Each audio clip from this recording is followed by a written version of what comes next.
দোল পূর্ণিমার শুভ তিথিতে আমাদের কল্যাণীতে শুরু হয় হচ্ছে সতীমার মেলা, যেটা বহু প্রচলিত একটা মেলা।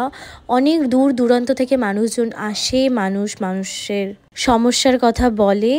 আর সতীমা কিন্তু বহু জাগ্রত একটা ভগবান। তো এখানে একটা কথাই আছে যে এখানে তুমি যদি ঘোড়া বাঁধো, ঘোড়া মানে হচ্ছে মানত করে যদি কোনো কিছু ঘোড়া বাঁধো তাহলে সেটা ফলে যায়, আর পরের বছর বা যখনই তোমার মানতটা ফলবে ওটা ছিঁড়ে ফেলতে হয়। তো আমি আর শঙ্খ দুজনাই আমাদের মনোকামনা ইচ্ছা সেগুলো মাকে জানালাম, আশা করি সেটা পূর্ণ হবে। সকলেরই যাতে মনস্কামনা পূর্ণ হয় এটাই প্রার্থনা।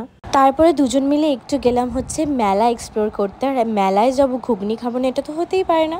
তারপর টুকিটাকি একটা বোতল, তারপর আরও অনেক কিছু জিনিস কিনলাম, বিকজ মেলায় গেলে আমার তো মন ছুকছুক করে এটা ওটা কেনার জন্য। আর লাস্টে শঙ্কর সব থেকে প্রিয় মথুরা কেক খেয়ে বাড়ি চলে এলাম। দেখা হচ্ছে নেক্সট।